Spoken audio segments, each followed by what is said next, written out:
Actually অশিক্ষিত লোক যখন শিক্ষিতের মতো কথা বলে তখন খারাপ লাগে না,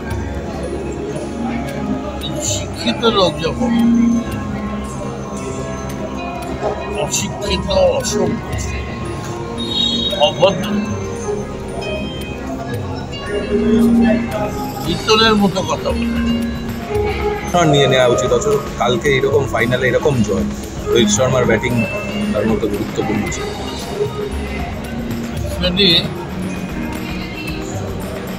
অশিক্ষিত লোক যখন শিক্ষিতের মতো কথা বলে তখন খারাপ লাগে, কিন্তু শিক্ষিত লোক যখন অশিক্ষিত, অসভ্য, অভদ্র, ইতরের মতো কথা বলে তখন মানুষ সৌগত কি বলতে চেয়েছিলেন আমি বলতে পারবো না, তবে আমাদের স্পোর্টস মিনিস্টার ছিলাম, খেলাটা থেকে প্লেয়ারদের বাকআপ করতে হয়,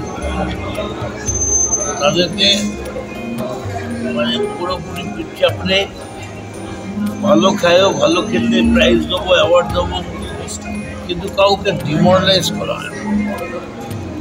এটা ডিমোরালাইজ করা উচিত, এবং এই ধরনের কথা একটা গোটা টিমকে ডিমোরালাইজ করতে পারে, কারণ যিনি বলছেন তিনি একজন প্রভাবশালী সদস্য এবং দীর্ঘদিন ধরে পার্লামেন্টে রয়েছেন।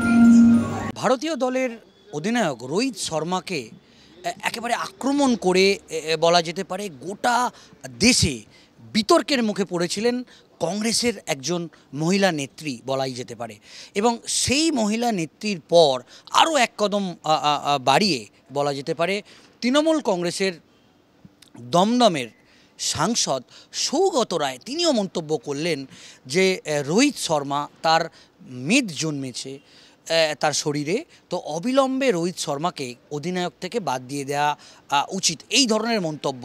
এবং এই ধরনের মন্তব্য করার পরই আমরা যেটা দেখলাম, বিজেপির পক্ষ থেকে সব স্তরের নেতারা তারা কিন্তু এর তীব্র নিন্দা করলো। সেটা বলা যেতে পারে বিরোধী দলনেতা শুভেন্দু অধিকারী থেকে শুরু করে সুকান্ত মজুমদার তার এই মন্তব্য, সৌগত রায়ের মন্তব্যের একেবারে তীব্র সমালোচনা করতে আমরা দেখেছি। কারণ যেভাবে বলা যেতে পারে রোহিতের যে রোহিত শর্মার যে ম্যাজিক, সেই ম্যাজিকেই ভারতের এই যে সাফল্য, এবং এই সাফল্য যে 12 বছর পর এই সাফল্য ভারত আবার পেল, এবং ভারতের মুকুটে পলক এনে দিল এই রোহিত শর্মা। এবং এরপরই সৌগত রায়ই বলা যেতে পারে দলের মধ্যে কোণঠাসা হলো। তৃণমূল কংগ্রেসের মুখপাত্র কুণাল ঘোষ তাকে একেবারে কোট আনকোট তীব্র কটাক্ষ করলেন যে সৌগত রায়ের জাদুতেই রোহিত শর্মার এই ধরনের পারফরমেন্স। একদিকে যেমন দলের অন্দরে আমরা দেখলাম যে সৌগত রায়কে একেবারে কড়া ভাষায় আক্রমণ করলেন ভারতের এই ধরনের একটা সাফল্য আসার পর, ঠিক সেরকমভাবে দলের কাছেও কিন্তু দলের একাধিক বিধায়ক সাংসদ তারাও কিন্তু সৌগত রায়কে আক্রমণ করলেন, সৌগত রায়কে কাঠগড়ায় তুললেন। অন্যদিকে আজকে বলা যেতে পারে মদন মিত্র তিনিও সৌগত রায়কে কোট আনকোট একদম কুরুচিপূর্ণ ভাষায় তাকে আক্রমণ করতে দেখা যায়।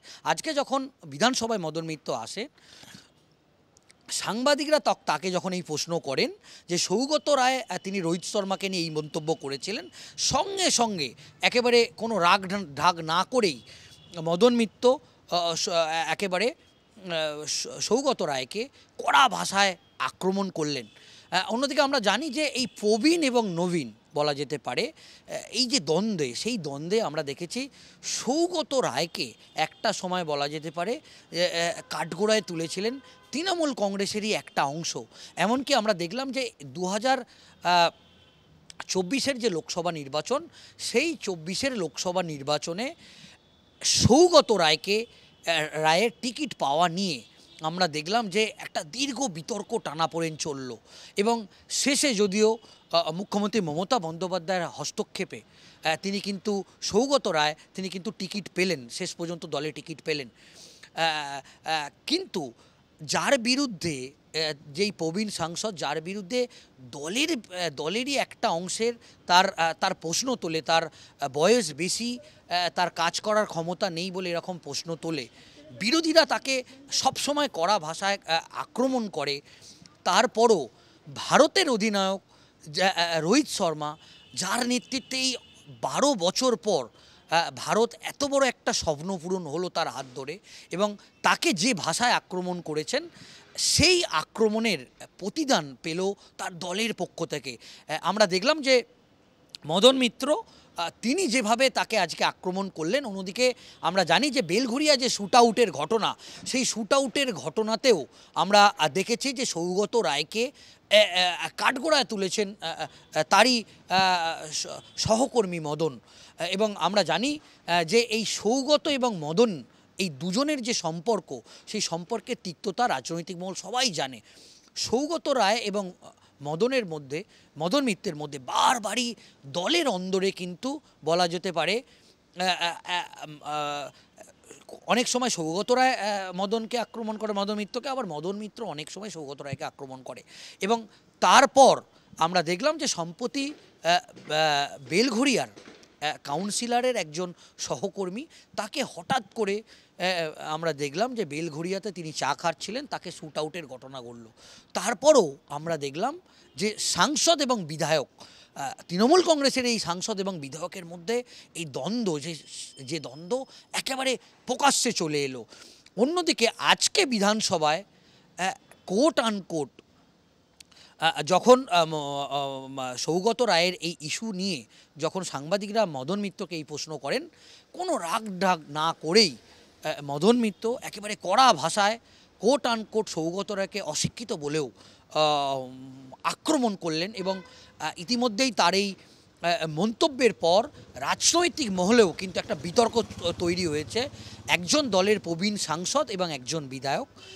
এবং আমরা জানি যে তৃণমূল কংগ্রেসে এই দুই বিধায়ক এবং সাংসদের মধ্যে প্রায়ই এই ধরনের ঘটনা লেগেই থাকে, এবং এর আগেও বহুবার এই ধরনের ঘটনা ঘটেছে। এবং তৃণমূল কংগ্রেসের শীর্ষস্থানীয় নেতা সুব্রত বক্সিকে মধ্যস্থতা করতে হয়েছে।